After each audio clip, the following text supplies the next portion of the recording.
ನಮಸ್ಕಾರ. ಮತ್ತೆ ರಾಜ್ಯದ ಮುಖ್ಯವಾದ ಮಾಹಿತಿಗಳನ್ನು ಡೀಟೇಲ್ ಆಗಿ ನೋಡೋಣ. ರಾಜ್ಯ ಸರ್ಕಾರದ ವಿರುದ್ಧ ಮತ್ತೊಮ್ಮೆ ಹೋರಾಟಕ್ಕೆ ಸಾರಿಗೆ ನೌಕರರು ದಿನಾಂಕ ಫಿಕ್ಸ್ ಮಾಡಿದ್ದಾರೆ. ರಾಜ್ಯಾದ್ಯಂತ ಬಸ್ ಸಂಚಾರ ಬಂದ್ ಆಗುವ ಸಾಧ್ಯತೆ.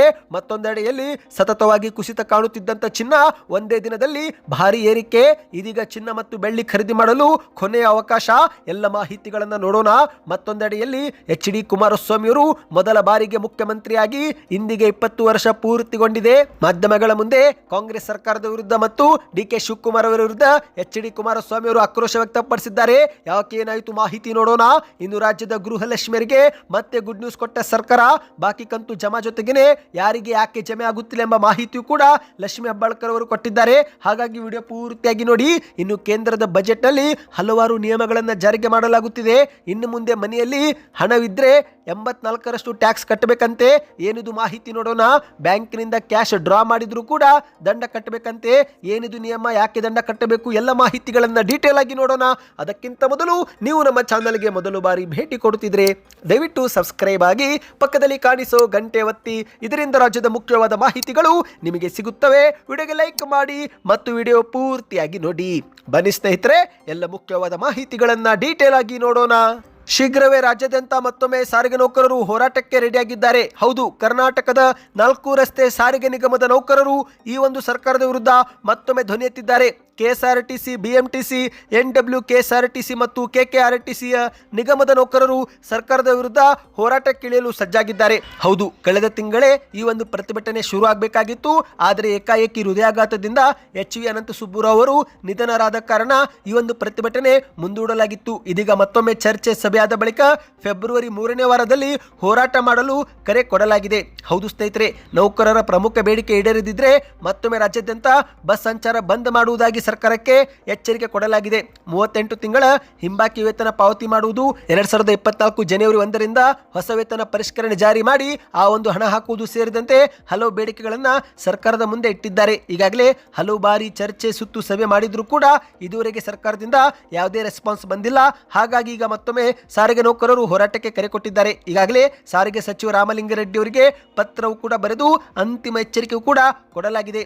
ಈಗೇನಾದರೂ ಸರ್ಕಾರ ಬೇಡಿಕೆ ಈಡೇರಿಸದಿದ್ದರೆ ಇದೇ ಫೆಬ್ರವರಿ 19ರಂದು ರಾಜ್ಯಾದ್ಯಂತ ಸಾರಿಗೆ ಸೇವೆ ಸ್ಥಗಿತಗೊಳಿಸಲಾಗುವುದು ಮತ್ತು ತೀವ್ರ ಹೋರಾಟ ಮಾಡುವುದಾಗಿ ಎಚ್ಚರಿಕೆ ಕೊಟ್ಟಿದ್ದಾರೆ. ಹೌದು ಸ್ನೇಹಿತರೆ, ಜನವರಿ ತಿಂಗಳ ಅಂತ್ಯದಲ್ಲಿನೇ ಬೆಂಗಳೂರು ಚಲೋ ಪ್ರತಿಭಟನೆ ಹಮ್ಮಿಕೊಳ್ಳಲಾಗಿತ್ತು. ಆದರೆ ಕಾರ್ಮಿಕ ಇಲಾಖೆ ಮುಖಂಡ ಅನಂತಸುಬ್ಬುರಾವ್ ಅವರು ಹೃದಯಾಘಾತದಿಂದ ನಿಧನರಾದ ಕಾರಣಕ್ಕೆ ಈ ಒಂದು ಹೋರಾಟವನ್ನ ಮುಂದೂಡಲಾಗಿತ್ತು. ಇದೀಗ ಫೆಬ್ರವರಿ 19ರಂದು ಮತ್ತೊಮ್ಮೆ ಹೋರಾಟ ಮಾಡಲು ಸಾರಿಗೆ ನೌಕರರು ತಯಾರಿ ಮಾಡಿಕೊಳ್ಳುತ್ತಿದ್ದಾರೆ. ಫೆಬ್ರವರಿ 19ರಂದು ಬೆಳಗ್ಗೆ 10 ಗಂಟೆಯಿಂದ ಸಂಜೆ 4 ಗಂಟೆಯವರೆಗೆ ಫ್ರೀಡಂ ಪಾರ್ಕ್ನಲ್ಲಿ ಪ್ರತಿಭಟನೆ ಯೋಜಿಸಲಾಗಿದೆ. ಸಾವಿರಾರು ನೌಕರರು ರಾಜ್ಯದ ನಾನಾ ಭಾಗಗಳಿಂದ ಬರುವ ನಿರೀಕ್ಷೆಯೂ ಕೂಡ ಇದೆ ಸ್ನೇಹಿತರೆ. ಇನ್ನು ಈ ಒಂದು ದಿನದಂದು ಹೋರಾಟ ಇರುವ ಕಾರಣ ಹಲವು ಜಿಲ್ಲೆಗಳಲ್ಲಿ ಬಸ್ ಸಂಚಾರದಲ್ಲಿ ವ್ಯತ್ಯಯ ಉಂಟಾಗುವ ಸಾಧ್ಯತೆ ಇದೆ. ಹೌದು, ಮುಖ್ಯವಾಗಿ ಬೆಂಗಳೂರು, ಮೈಸೂರು, ಹುಬ್ಬಳ್ಳಿ, ಕಲಬುರಗಿ, ಶಿವಮೊಗ್ಗ ಈ ಜಿಲ್ಲೆಗಳಲ್ಲಿ ಸೇವೆ ಸ್ಥಗಿತಗೊಳ್ಳಬಹುದು ಎಂದು ಕೂಡ ನಿರೀಕ್ಷಿಸಲಾಗಿದೆ. ಈ ಬಗ್ಗೆ ಇನ್ನಷ್ಟು ಮಾಹಿತಿ ಬಂದ ಕೂಡಲೇ ವಿಡಿಯೋ ಮಾಡುತ್ತೇವೆ ಸ್ನೇಹಿತರೆ. ಬನ್ನಿ ಇದೀಗ 2ನೇ ಮಾಹಿತಿಗೆ ಹೋಗೋಣ. ಕಳೆದ 3-4 ದಿನಗಳಿಂದ ಸತತವಾಗಿ ಕುಸಿತ ಕಂಡ ಚಿನ್ನ ಇಂದು ಏಕಾಏಕಿ ಸಖತ್ತಾಗಿ ಏರಿಕೆಯಾಗಿದೆ. ಹೌದು ಸ್ನೇಹಿತರೆ, ನೀವೇನಾದರೂ ಚಿನ್ನ ಅಥವಾ ಬೆಳ್ಳಿ ಖರೀದಿ ಮಾಡಲು ಯೋಜನೆ ಹಾಕಿಕೊಂಡಿದ್ರೆ ಇದೇ ಒಂದು ಉತ್ತಮ ಅವಕಾಶ. ಮತ್ತೊಮ್ಮೆ ಚಿನ್ನ ಕುಸಿಯುವ ಲಕ್ಷಣ ಕಾಣೋದಿಲ್ಲ. ಹೌದು, ಈಗಾಗಲೇ ಚಿನ್ನ ಸಖತ್ತಾಗಿ ಕುಸಿತ ಕಂಡಿದೆ. 30% ಕುಸಿತವಾಗಿದೆ ಸ್ನೇಹಿತರೆ. 1,80,000 ಇದ್ದಂಥ ಚಿನ್ನ ಕುಸಿದು 1,53,000 ಆಗಿತ್ತು. ಇದೀಗ ಫೆಬ್ರವರಿ 4ಕ್ಕೆ ಮತ್ತೆ ಏರಿಕೆಯಾಗಿದೆ. ಪ್ರತಿ ಗ್ರಾಮ್ನಲ್ಲಿ 600 ರೂಪಾಯಿ ಏರಿಕೆ ಸ್ನೇಹಿತರೆ. ಹೌದು, ನೀವೇನಾದರೂ ಚಿನ್ನ ಖರೀದಿ ಮಾಡುತ್ತಿದ್ರೆ ಇದೇ ಒಂದು ಸುವರ್ಣ ಅವಕಾಶ ಸ್ನೇಹಿತರೆ. ಈಗ ಸದ್ಯಕ್ಕೆ ಮಾರುಕಟ್ಟೆಯಲ್ಲಿ 10 ಗ್ರಾಮ್ 24 ಕ್ಯಾರೆಟ್ ಚಿನ್ನ 1,60,000 ರೂಪಾಯಿ ಇದೆ. ಈ ಒಂದು ಚಿನ್ನ ನಿನ್ನೆ 1,53,000 ಇತ್ತು. ಒಂದೇ ದಿನದಲ್ಲಿ 7,000 ರೂಪಾಯಿವರೆಗೆ ಏರಿಕೆಯಾಗಿದೆ. ಹಾಗಾಗಿ ಈಗ ಮತ್ತೆ ಚಿನ್ನ ಏರಿಕೆ ಆಗಬಹುದು ಎಂದು ನಿರೀಕ್ಷಿಸಲಾಗಿದೆ. ಇನ್ನು ಅದೇ ರೀತಿ ಬೆಳ್ಳಿಯೂ ಕೂಡ ಪ್ರತಿ ಗ್ರಾಮ್ 280 ರೂಪಾಯಿ ಆಗಿತ್ತು. ಇಂದು 320 ರೂಪಾಯಿ ಆಗಿದೆ. ಅಂದ್ರೆ ಪ್ರತಿ ಗ್ರಾಮ್ನಲ್ಲಿ 40 ರೂಪಾಯಿ ಏರಿಕೆ.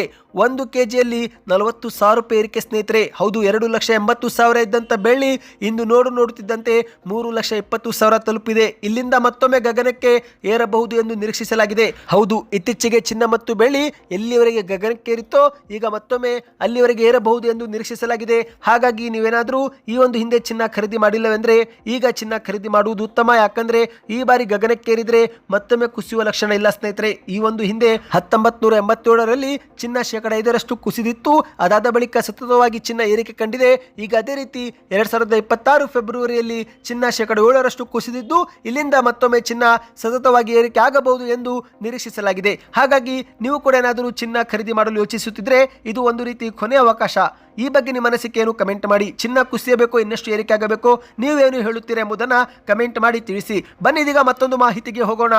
ಎಚ್ ಡಿ ಕುಮಾರಸ್ವಾಮಿ ಅವರು ಮೊದಲ ಬಾರಿಗೆ ಮುಖ್ಯಮಂತ್ರಿಯಾಗಿ ಇಂದಿಗೆ 20 ವರ್ಷ ಪೂರ್ತಿಗೊಂಡಿದೆ. ಹೌದು, ಕೇಂದ್ರದ ಬೃಹತ್ ಕೈಗಾರಿಕೆ ಹಾಗೂ ಉಕ್ಕು ಖಾತೆ ಸಚಿವರಾಗಿರುವ ಎಚ್ ಡಿ ಕುಮಾರಸ್ವಾಮಿ ಅವರು ಕರ್ನಾಟಕದ ಮೊದಲ ಬಾರಿ ಮುಖ್ಯಮಂತ್ರಿಯಾಗಿ ಇಂದಿಗೆ 20 ವರ್ಷ ತುಂಬಿದೆ ಸ್ನೇಹಿತರೆ. ಕಳೆದ 2006 ಫೆಬ್ರವರಿ 4ರಂದು ಕುಮಾರಸ್ವಾಮಿ ಅವರು ಮೊದಲ ಬಾರಿಗೆ ಮುಖ್ಯಮಂತ್ರಿಯಾಗಿ ಪ್ರಮಾಣ ವಚನವನ್ನ ಸ್ವೀಕಾರ ಮಾಡಿದ್ರು. ಬಿಜೆಪಿ ಹಾಗೂ ಜೆಡಿಎಸ್ ಮೈತ್ರಿ ಸರ್ಕಾರದಲ್ಲಿ ಒಟ್ಟು 20 ತಿಂಗಳ ಕಾಲ ಮುಖ್ಯಮಂತ್ರಿಯಾಗಿ ಅವರು ಆಡಳಿತ ಮಾಡಿದ್ದಾರೆ. ಇನ್ನು ಅದೇ ರೀತಿ ಎರಡನೇ ಬಾರಿಗೆ 2018 ಮೇ 23ರಂದು ಮತ್ತೊಮ್ಮೆ ಮುಖ್ಯಮಂತ್ರಿಯಾಗಿ ಒಂದು ಬಾರಿ ರೈತರ ಸಾಲ ಮನ್ನಾ ಮಾಡಿ ಮತ್ತು ಹಲವು ಜನಪ್ರಿಯ ಕಾರ್ಯಕ್ರಮಗಳನ್ನು ಕೂಡ ಅವರು ನೀಡಿದ್ದಾರೆ. ಇನ್ನು ಈ ಬಗ್ಗೆ ಹಾಸನದಲ್ಲಿ ಮಾತನಾಡುವ ವೇಳೆ ಕಾಂಗ್ರೆಸ್ ಸರ್ಕಾರದ ವಿರುದ್ಧ ಮತ್ತು ಡಿ.ಕೆ. ಶಿವಕುಮಾರ್ ಅವರ ವಿರುದ್ಧ ಎಚ್ ಡಿ ಕುಮಾರಸ್ವಾಮಿ ಅವರು ಕಿಡಿಕಾರಿದ್ದಾರೆ. ರಾಜ್ಯದಲ್ಲಿ ಕಾಂಗ್ರೆಸ್ ಸರ್ಕಾರದ ಆಡಳಿತದ ವೈಖರಿ ಮತ್ತು ಸಿಎಂ ಕುರ್ಚಿ ಕದನ ಕುರಿತಂತೆ ಎಚ್ ಡಿ ಕುಮಾರಸ್ವಾಮಿ ಅವರು ತೀವ್ರವಾಗಿಯೇ ವಾಗ್ದಾಳಿ ಮಾಡಿದ್ದಾರೆ. ಹೌದು, ಏಕವಚನದಲ್ಲಿನೇ ಕಿಡಿಕಾರಿದ್ದಾರೆ. ನನ್ನ ತಂದೆ ಎಚ್ ಡಿ ದೇವೇಗೌಡ ಅವರು ಕಾಂಗ್ರೆಸ್ ಪಕ್ಷ ನಂಬಿ ತಮ್ಮ ರಾಜಕೀಯ ಜೀವನವನ್ನೇ ಹಾಳು ಮಾಡಿಕೊಂಡ್ರು. ದೇವೇಗೌಡವರ ಬದುಕು ರಾಜಕೀಯವಾಗಿ ಹದಗೆಡಲು ಕಾಂಗ್ರೆಸ್ಸೇ ಕಾರಣ ಎಂದು ಎಚ್ ಡಿ ಕುಮಾರಸ್ವಾಮಿ ಅವರು ಬೇಸರ ವ್ಯಕ್ತಪಡಿಸಿದ್ದಾರೆ.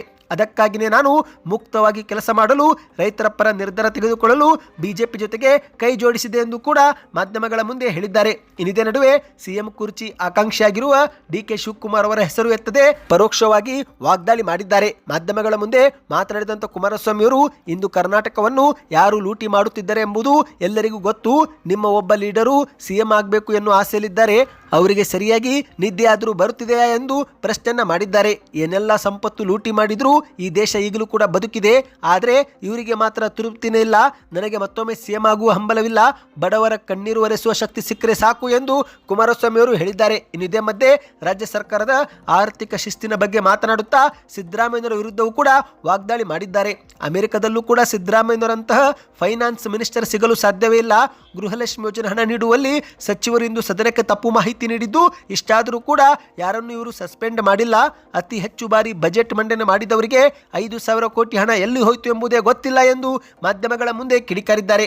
ಕಾಂಗ್ರೆಸ್ ಆಡಳಿತದಲ್ಲಿ ರೈತರ ಆತ್ಮಹತ್ಯೆ ಹೆಚ್ಚಾಗುತ್ತಿದ್ದು, ನಬಾರ್ಡ್ ಹಣ ಕಡಿತದ ನೆಪ ಹೇಳಿ ರಾಜ್ಯ ಸರ್ಕಾರ ತನ್ನ ಜವಾಬ್ದಾರಿಯಿಂದ ನುಣುಚಿಕೊಳ್ಳುತ್ತಿದೆ ಎಂದು ಮಾಧ್ಯಮಗಳ ಮುಂದೆ ಟೀಕೆಯನ್ನ ಮಾಡಿದ್ದಾರೆ. ಬನ್ನಿ ಸ್ನೇಹಿತರೆ, ಮತ್ತೊಂದು ಮಾಹಿತಿಗೆ ಹೋಗೋಣ.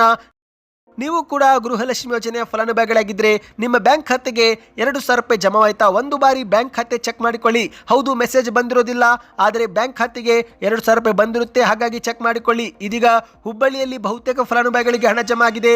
ಬಾಗಲಕೋಟೆ, ಬೆಳಗಾವಿ, ಹಾವೇರಿ, ಸಿಂಧನೂರು, ಶಿವಮೊಗ್ಗ ಜಿಲ್ಲೆ, ಮೈಸೂರು ಹೀಗೆ ಹಲವಾರು ಜಿಲ್ಲೆಗಳಿಗೆ ಹಣ ಬರ್ತಾ ಇದೆ. ಹೌದು, ನಮಗೆ ಈಗಾಗಲೇ ಕಮೆಂಟ್ ಕೂಡ ಮಾಡ್ತಿದ್ದಾರೆ ಸ್ನೇಹಿತರೆ, ಹಣ ಜಮೆ ಆಗ್ತಾ ಇದೆ ಎಂದು ಕಮೆಂಟ್ ಕೂಡ ಮಾಡ್ತಿದ್ದಾರೆ. ಲಕ್ಷ್ಮೀ ಬಾಳ್ಕರ್ ಅವರು ಒಟ್ಟಿಗೆ 4,000 ರೂಪಾಯಿ ಹಣ ಹಾಕುವುದಾಗಿ ಹೇಳಿಕೆ ಕೊಟ್ಟಿದ್ರು. ಆದರೆ 4,000 ರೂಪಾಯಿ ಅಲ್ಲ, 2,000 ರೂಪಾಯಿ ಮಾತ್ರ ಜಮೆ ಆಗ್ತಾ ಇದೆ. ಈ ಬಗ್ಗೆ ಫಲಾನುಭವಿಗಳು ನಮಗೆ ಕಮೆಂಟ್ ಮಾಡಿದ್ದಾರೆ. ನಿಮ್ಮ ಬ್ಯಾಂಕ್ ಖಾತೆಗೂ ಕೂಡ 2,000 ರೂಪಾಯಿ ಬಂದಿದ್ರೆ ಕಮೆಂಟ್ ಪ್ರತಿಯೊಬ್ಬರು ಮಾಡಿ. ಈಗ ಮಾಧ್ಯಮಗಳ ಮುಂದೆ ಲಕ್ಷ್ಮೀ ಬಾಳ್ಕರ್ ಅವರು ಇಲ್ಲಿವರೆಗೆ 24 ಕಂತು ಹಾಕಿದ್ದು, 25 ಮತ್ತು 26ನೇ ಕಂತು ಕೂಡ ಹಾಕುತ್ತಿದ್ದೇವೆ ಎಂದಿದ್ದಾರೆ. ಹೌದು, ಅಕ್ಟೋಬರ್ ಮತ್ತು ನವೆಂಬರ್ ತಿಂಗಳ ಕಂತು ಫೆಬ್ರವರಿ ತಿಂಗಳು ಮುಗಿದರೊಳಗೆ ಜಮೆ ಮಾಡಲಾಗುತ್ತೆ ಎಂದಿದ್ದಾರೆ. ಇನ್ನು ರಾಜ್ಯದಲ್ಲಿ 52,000 ಮಹಿಳೆಯರಿಗೆ ಈ ಒಂದು ಹಣ ತಲುಪುತ್ತಿದ್ದಿಲ್ಲ.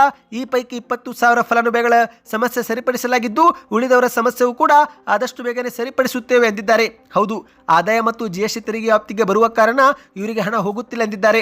ಇದರಲ್ಲಿ ಸರ್ಕಾರದಾಗಲಿ ನಮ್ಮ ಇಲಾಖೆದಾಗಲಿ ತಪ್ಪಿಲ್ಲ. ಯಾಕೆಂದ್ರೆ ಫಲಾನುಭವಿಗಳು ಕೆಲವೊಮ್ಮೆ ವ್ಯವಹಾರ ಮಾಡುವಾಗ ಜಿಎಸ್ಟಿ ಮತ್ತು ಆದಾಯ ತೆರಿಗೆ ವ್ಯಾಪ್ತಿಗೆ ಒಳಪಟ್ಟಿರುತ್ತಾರೆ.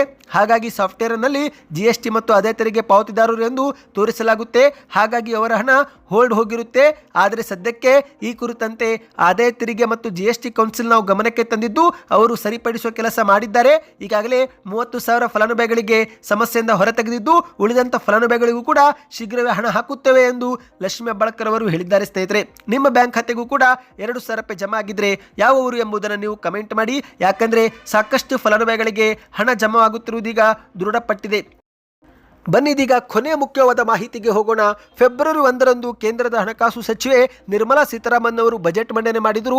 ಆದರೆ ಈ ಒಂದು ಬಜೆಟ್ನ ಕೆಲ ಮಾಹಿತಿಗಳು ಹಲವರ ನಿದ್ದೆ ಕೆಡಿಸಿದೆ. ಹೌದು, ಯಾಕಂದ್ರೆ ಮನೆಯಲ್ಲಿ ಹಣವಿಟ್ಟರೆ 84% ತೆರಿಗೆ ಕಟ್ಟಬೇಕು, ಬ್ಯಾಂಕ್ನಿಂದ ಕ್ಯಾಶ್ ಡ್ರಾ ಮಾಡಿದರೆ ಹೆಚ್ಚು ದಂಡ ಕಟ್ಟಬೇಕು. ಇಂತಹ ಸುದ್ದಿಗಳು ಸಾಮಾಜಿಕ ಜಾಲತಾಣದಲ್ಲಿ ಭಾರಿ ಸದ್ದು ಮಾಡುತ್ತಿವೆ. ಹೌದು ಸ್ನೇಹಿತರೆ, ಇದು ಒಂದು ನಿಯಮ ಜಾರಿಗೆ ಆಗಿದ್ದು ನಿಜ, ಆದರೆ ಇದು ಪ್ರತಿಯೊಬ್ಬರಿಗೂ ಅನ್ವಯವಾಗೋದಿಲ್ಲ. ಹೌದು, ಅರ್ಧ ಸತ್ಯ ಮಾತ್ರ ಸಾಮಾಜಿಕ ಜಾಲತಾಣದಲ್ಲಿ ಹರಿದಾಡಿದ್ದು ಇದರಿಂದ ಬಡ ಮತ್ತು ಮಧ್ಯಮ ವರ್ಗದವರು ಆತಂಕಕ್ಕೊಳಗಾಗಿದ್ದಾರೆ. ಹೌದು ಸ್ನೇಹಿತರೆ, ಸಾಮಾಜಿಕ ಜಾಲತಾಣದಲ್ಲಿ ಕೆಲವರು ಗಾಳಿ ಸುದ್ದಿ ಹರಡುವ ಮೂಲಕ ಜನಸಾಮಾನ್ಯರಲ್ಲಿ ಭೀತಿ ಹುಟ್ಟಿಸಿದ್ದಾರೆ. ಆದರೆ ಅಷ್ಟಕ್ಕೂ ಮಾಹಿತಿಯನ್ನು ನಿಯಮವೇನು ಎಂಬುದನ್ನು ಈ ಒಂದು ವಿಡಿಯೋದಲ್ಲಿ ಪೂರ್ತಿಯಾಗಿ ನೋಡೋಣ. ಹೌದು ಸ್ನೇಹಿತರೆ, ನಿಮ್ಮ ಮನೆಯಲ್ಲಿ 10 ಲಕ್ಷಕ್ಕೂ ಅಧಿಕ ಹಣ ನೀವೇನಾದರೂ ಇಟ್ಟುಕೊಂಡಿದ್ರೆ ನೀವು 84% ತೆರಿಗೆ ಸರ್ಕಾರಕ್ಕೆ ಕೊಡಬೇಕು. ಅಂದರೆ 8,40,000 ರೂಪಾಯಿ ತೆರಿಗೆ ರೂಪದಲ್ಲಿ ಹಣವನ್ನು ಕೊಡಬೇಕು. ಆದರೆ ಇಲ್ಲಿ ಒಂದು ಕಾನೂನು ನಿಯಮ ಇದೆ ಸ್ನೇಹಿತರೆ. ಹೌದು, ಏನಂದ್ರೆ ನೀವು ಮನೆಯಲ್ಲಿ ಇಟ್ಟುಕೊಂಡಿದ್ದಂಥ ಲಕ್ಷಗಟ್ಟಲೆ ಹಣಕ್ಕೆ ನಿಮ್ಮ ಬಳಿ ಸೂಕ್ತ ದಾಖಲೆ ಇಲ್ಲದೆ ಹೋದರೆ ಮಾತ್ರ ನೀವು 84% ತೆರಿಗೆ ಕೊಡಬೇಕು. ಒಂದೊಮ್ಮೆ ಆ ಒಂದು ಹಣ ಎಲ್ಲಿಂದ ಬಂತು, ಯಾಕೆ ಬಂತು ಎಂಬ ಒಂದು ನೀವು ಮಾಹಿತಿ ಕೊಟ್ಟರೆ ₹1 ಕೊಡೋ ಅವಶ್ಯಕತೆ ಇಲ್ಲ ಸ್ನೇಹಿತರೆ. ಹೌದು, ದುಡಿದು ತಿನ್ನುವ ಮಂದಿ ಮನೆಯಲ್ಲಿ ಇಷ್ಟೊಂದು ಹಣ ಇರಲು ಸಾಧ್ಯವೇ ಇಲ್ಲ.